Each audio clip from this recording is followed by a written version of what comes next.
Episode 28 coming straight at ya from China. At-home doctor visit model. It's the mini-sode series from a doctor's perspective podcast coming out on Tuesdays and Saturdays. Today's show is going to be Chiro Business Mojo, the topic of house calls.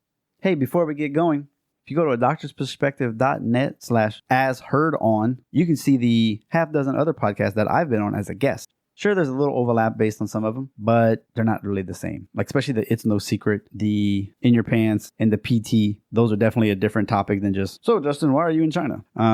They're really fun. If you have a story of any sort, reach out to somebody, to a podcast that you listen to, or you think, man, that could maybe contribute to something. Do that. Because I know personally, I probably need to be doing that. Following other podcasts, saying hey, and something that I saw before is you could have a PDF, a little paragraph about yourself. If you've been on any other publications, do you have, what's your hook? Like, what would you provide for that podcast? And hopefully you have a couple. That way they can say, 2 out of the 5 are interesting for my show. Let's do it. Let's get you booked. And it gives you a lot more exposure. And like I said, I always tell the guests, and I don't know how many do it sometimes, but if you should have a page of, I've been in the media, and then you just put that logo with the link number, and then boom, now you got a backlink and more social proof for your audience. I mean, we're not all Fox and CBS, but when you're on a podcast, it usually carries some weight. Okay, now back to the actual show, okay? So I'm hoping to have this guest on my show because he's got so much good information to give, and like usual, the podcast we listened to was a little bit short, and I think we can do a better job. We could really flush it out, get the goods for all of y'all about people who wanted to do house call doctor work. Not really fill-in work, but actually going to somebody's house or place of business. So, are you going to work Saturday and Sunday and evenings? Personally, I don't want to do it, but if you're just starting out, that might be something to consider because people are going to be working, and if they're just like, dude, I just can't get away from work. Okay, cool. So you just work more in the evening. Or if they're at the house, then you just go any time of the day. See, that's one of the questions I had is how do you, I guess, based on somebody else I talked to, do you have regions that you would visit? So if you're in a bigger city, you might go to the north and you just try to schedule people that are only in the north. So no matter what, you're just driving like 10 minutes to the next place. You kind of keep going. One of the things you can do, if you can do this, is getting into a business that has employees, whether that's 10 employees, 100 employees. But if you can do a bunch at one time, it is phenomenal. You might have like a little room. They give you a little closet. They come in. They may or may not have set up an appointment, but it's also a benefit to the business owner because if they don't offer health insurance or they don't want their workers to be skipping so much work. Hey, well, okay, you don't want me to drive there, get treated, and come back, be back in 90 minutes. Okay, why don't we just walk across the hall and 20 minutes later I'll be done. Yeah, cool. Productivity, baby. That's, I guess, a good way to pitch it. Dentists, offices have a lot of people. Banks as well could be something. You kind of want people that have about a 60,000 income. It's kind of, I guess, the go-to. How many patients should you see a day? Can you see a day?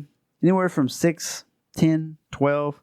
On any of those numbers, I think you'll have a pretty successful business. Because think about it, your overhead's going to be low. Your car that you probably already have, which now you can start writing more off of that. You still got to have a license insurance. And you can probably have like a portable table. And you can probably check your forums. I know on our chiropractic Facebook group, we've talked about it before. It seems like some tables are cheap and then they fall apart. Others are like a moderate price, as you expect. And they have like the drop pieces and all the things that you would need. But then they're like really heavy or they take forever to put together. So it's a pain. And so I'm really trying to find that sweet spot between weight and actual portability. Thule, Thulie, I believe, do have some fun tables. I did see one. I've used one. And it's supposed to be portable, but man, it's made of wood. It's heavy.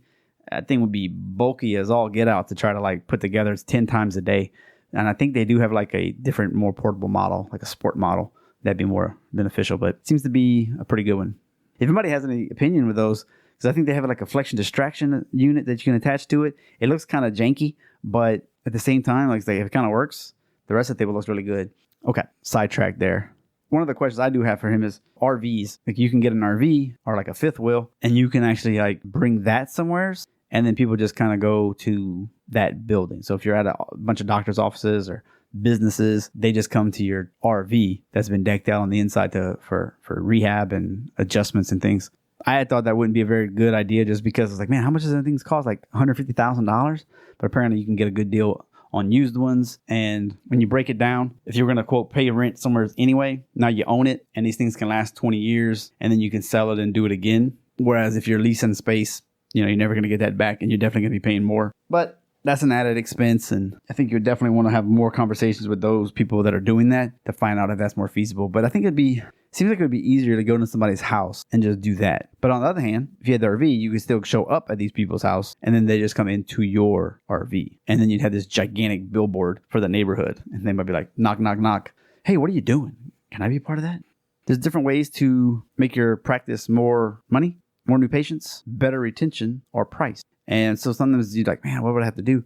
Actually, just increasing your price by 30% could actually double your practice. I won't get into the math, but if you want to look at that, new patients, retention, and price. Because most of the time when you are doing a at-home place, there's like a travel fee built in. So if a normal price is $55, you might be charging more like $75 to go. And these people that are doing it are okay with that because they like the convenience. Something to ponder. Okay, y'all have a great couple days. Y'all just went #behind the curtain.